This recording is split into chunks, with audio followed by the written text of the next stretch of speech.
Hello students, in previous part we have studied about the prophase 2 and meiosis 2. In meiosis 2, chromosome reach to the equatorial and the central perpendicular to meiosis 1. And the next phase is anaphase.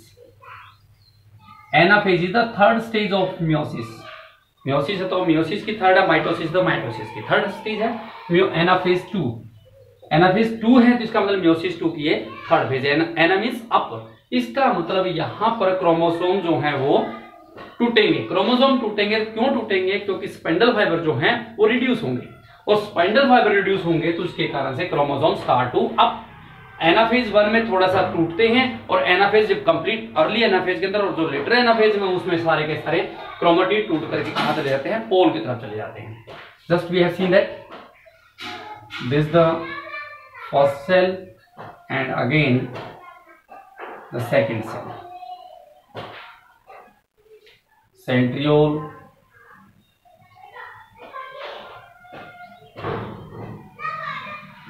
continuous fiber,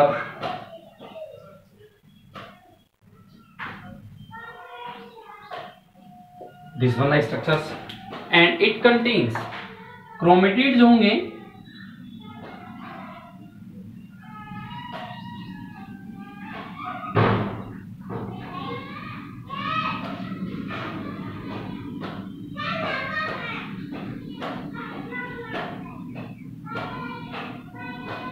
कुछ इस वे से और इनके अंदर जो genetic material था वो exchange है ही कंटिन्यू. दूसरी सेल कुछ इसी वे से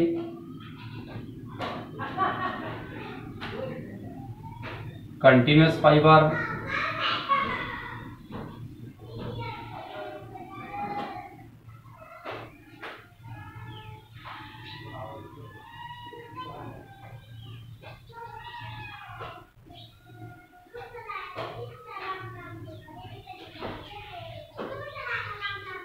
and the exchange of genetic material can take place.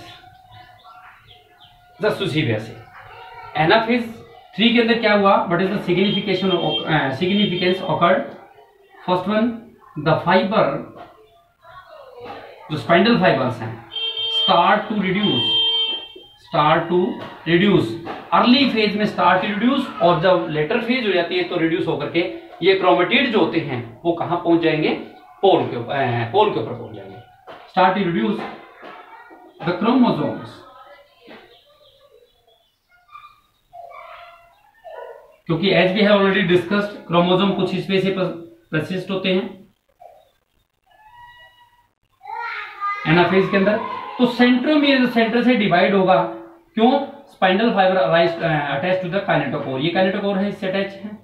तो स्पाइंडल फाइबर जो काइनेटोकोर से अटैच है तो सेंट्रोमियर टूटते क्या हुआ? क्रोमेटिड 1/2 ऑफ टूट करके कहां चला गया? पोल की तरफ. The chromosome breaks through the centromere.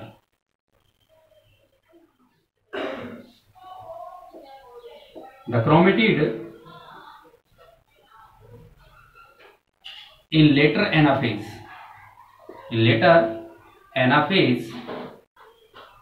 reach to the pole की तरफ चले जाएंगे. अब देखिए बेटा, मियोसिस 1 में क्रोमोसोम टूटे थे, उनके बीच में किसी प्रकार का इंटरजोनल फाइबर अराइज नहीं हुए थे. लेकिन यहाँ पर क्रोमोसोम टूटे हैं, क्रोमोसोम के क्रोमेटिड टूटे हैं तो इसके बीच में इंटरजोनल जो फाइबर्स हैं वो अराइज होंगे. यहाँ बीच में क्योंकि क्रोमेटिड टूटे हैं, यहाँ क्रोमेटिड टूटा है सेंट्रोमियर से तो इसके बीच में जो होगा एक क्रोमोसोम कुछ इस से तो इसके बीच में इंटरजोनल फाइबर अराइज हो जाएगा कुछ इस वे से. तो इंटरजोनल फाइबर्स अराइजेस. तो इसमें क्या लिखेंगे? Between the chromatid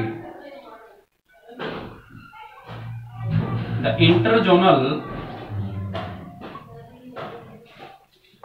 fibres arises. कुछ इस प्रकार की प्रोसेस होती है किसके अंदर? एनाफेज 2 के अंदर. And the last one phase is telophase 2. Telophase 2.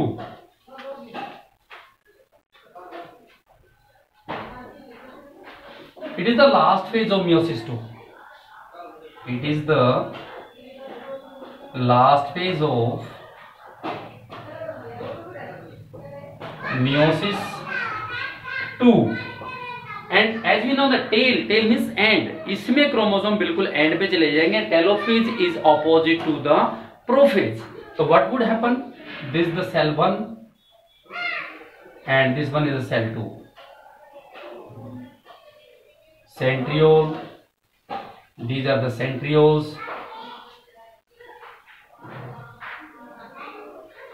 Clear. अब ये जो क्रोमोसोम्स हैं reach to the pole and in thread like structure, chromatid जो होंगे किसे कंडेंस थ्रेड लाइक स्ट्रक्चर में कंडेंस हो जाएंगे. न्यूक्लियर मेम्ब्रेन अराइजेस हो जाएगी. Sorry we have only changed one pair is solid and one is hollow. We have already discussed in meiosis 1. तो कुछ इस वे से क्या हुआ इसमें प्रोसेस.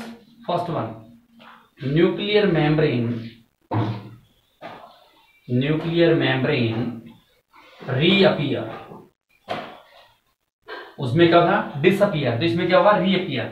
उसमें रीअपियर क्या होता है स्पाइंडल फाइबर, तो इसमें स्पाइंडल फाइबर क्या हो गए डिसअपियर हो जाएंगे. Spindle fibre disappear. And number third, chromatin जो है थर्ड लाइफ स्ट्रक्चर में कंसिस्ट हो जाएंगे. Chromatin convert into third life structure.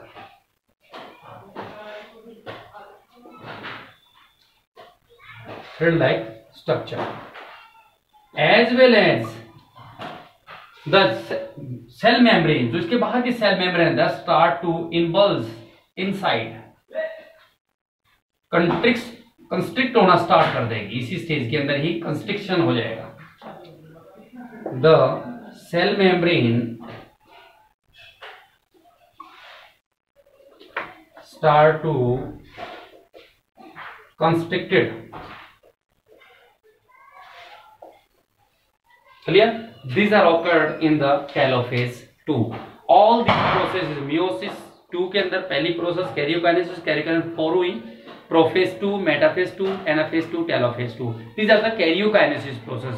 After completes the karyokinesis process, the cytokinesis process can be take place.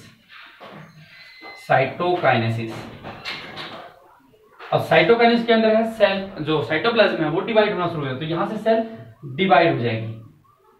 One cell, this is the second cell, one cell, this one is the second cell. Means 2 से 4 cell बन गई. Nuclear membrane as is consist,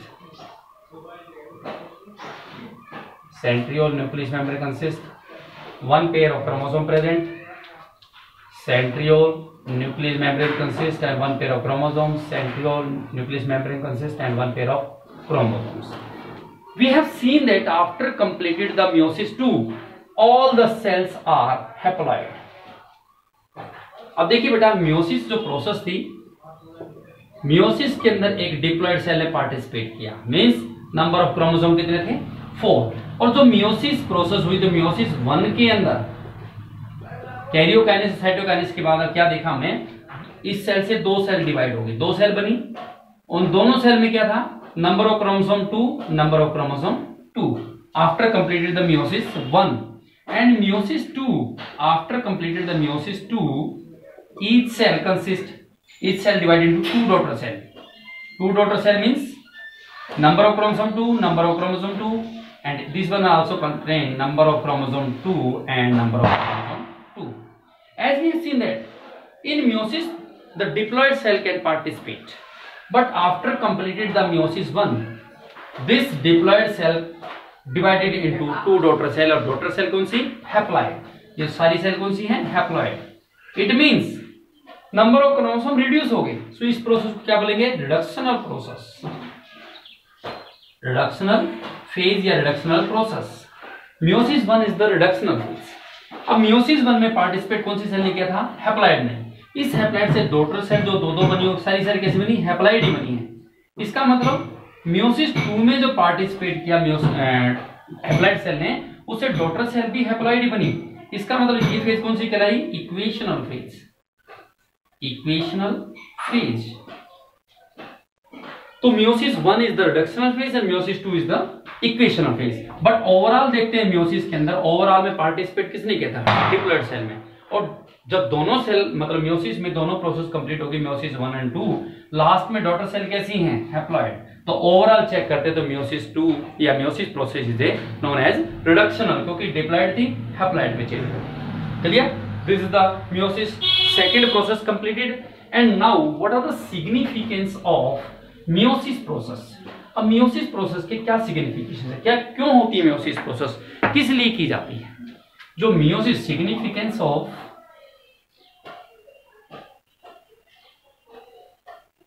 meiosis, first one, formation of gamete या maintenance of gamete कह सकते हैं। Maintain the gamete, आप maintain की जगह फॉर्मेशन ऑफ गैमेट कीजिए। Formation of gamete. As we know that in male and female, male में sperm and female में ovum, both are haploid cell, और हैप्लॉइड नंबर ऑफ गैमेट्स ज्यादा बनते हैं, तो गैमेट बनने में भी इस सेल का मियोसिस प्रोसेस का पार्टिसिपेट होगा। As we know that the germ cell in male sperm and female ovum both are haploid cell, तो गैमेट बनने में। दूसरा है वेरिएशन, क्योंकि इसमें जेनेटिक मटेरियल एक्सचेंज होता है। जेनेटिक मटेरियल एक्सचेंज होता है तो there is not complete copy of DNA can take place, so variation can be take place. Meiosis के कारण से वेरिएशन भी आता है, because there is no complete copy of DNA take place. And number 3, maintain the number of chromosomes. Number of chromosomes. अब देखिए बेटा, male में जो मेल जर्म सेल है, male germ cell that is the sperm, it is the haploid cell. इसी प्रकार female germ cell, female germ cell that is ovum, that is also haploid. And when haploid fuse with the haploid, जब haploid से fuse करेंगी तो यहां zygote जो बनेगा वो जाइगोट कैसा बनेगा? डिप्लॉयड। तो नंबर ऑफ क्रोमोसोम डिप्लॉयड में सेम हो जाते हैं as per human being. Sperm में कितने हैं? 23 नॉट पेयर्स। ओवम में कितने हैं? 23 not pairs. And when they combine and form the zygote there are 23 pairs of chromosome present at the human being present. So these are the significance of meiosis: formation of gametes, variation, and maintain the number of chromosomes. And the last one process is amitosis. What is amitosis? Amitosis process. Amitosis process in which there is no karyokinesis, just like as mitosis and meiosis. इस प्रकार की process नहीं होती। इसमें जो nucleus है that start to constrict from the centre. पहले constriction होता है, फिर न्यूक्लियर डिवीजन होता है, न्यूक्लियर डिवीजन होता है, साइटोप्लाज्म डिवीजन होता है, डिवाइड होकर के साइटोप्लाज्म से एक से दो सेल में डिवाइड होती है। जैसे बैक्टीरिया है तो नंबर ऑफ बैक्टीरिया में जो एमाइटोसिस होता है वो प्रोसेस होती है। Amitosis process was observed by Remak. This process was observed और discovered bye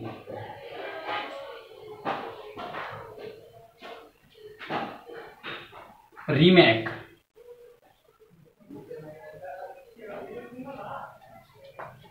This is the process in which firstly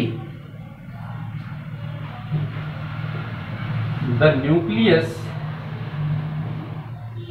start to constrict from the center. किस वे से? Suppose this is the single cell and it contains nucleus. Clear? इसके अंदर क्या हुआ है? वही cell यहाँ है तो ये सेल न्यूक्लियस धीरे धीरे क्या हुआ? बीच से कंस्ट्रिक्शन हो जाएगा कुछ इस वे से, और कंस्ट्रिक्शन के पश्चात एक सेल से फिर दोबारा दो न्यूक्लियस बनेंगे, दो न्यूक्लियस में डिवीजन होगा, उसके पश्चात यहां सेल में साइटोप्लाज्म में कंस्ट्रक्शन होना शुरू हो जाएगा और at last finally it divide into 2 daughter cell. तो इसमें किसी प्रकार का कैरियोकाइनेसिस हो, वो वाली प्रोसेस नहीं हो, प्रोफेज मेटाफेज ऐसा कुछ नहीं है। इसमें सबसे पहले न्यूक्लियस होगा, बीच से सेंटर से कंस्ट्रक्टेड होगा, कंस्ट्रक्टेड होने वाला लास्ट में ब्रेकडाउन खींच के जिस प्रकार करते हैं तो इस प्रकार ये ब्रेकडाउन हो जाते हैं। पहले न्यूक्लियस डिवीजन होता है, उसके बाद साइटोप्लाज्म डिवीजन होता है। तो nucleus constructed from the centre and divide into 2 nuclei and then the division of cytoplasm can take place. Cytoplasm can take place. लेकिन इस प्रोसेस का एक डिसएडवांटेज है, उसमें तो सारे के सारे नंबर ऑफ क्रोमोसोम मेंटेन रखते हैं। इसमें सेंटर जो न्यूक्लियस है बीच से कंस्ट्रक्टेड होता है, ये कोई जरूरी नहीं कि नंबर ऑफ क्रोमोसोम दोनों हाफ हाफ चले जाते हैं, किसी में ज्यादा भी चले किसी में कम भी चलेंगे। तो इसमें वेरिएशन ज्यादा आती है। क्यों? क्योंकि ये कोई जरूरी नहीं कि जो हाफ न्यूक्लियोप्लाज्म है हाफ डिवाइड होगा। That is not sure. This is the disadvantage of the amitosis. It occurs in या it can be seen in the bacteria, protozoa. This is the process of amitosis. Clear?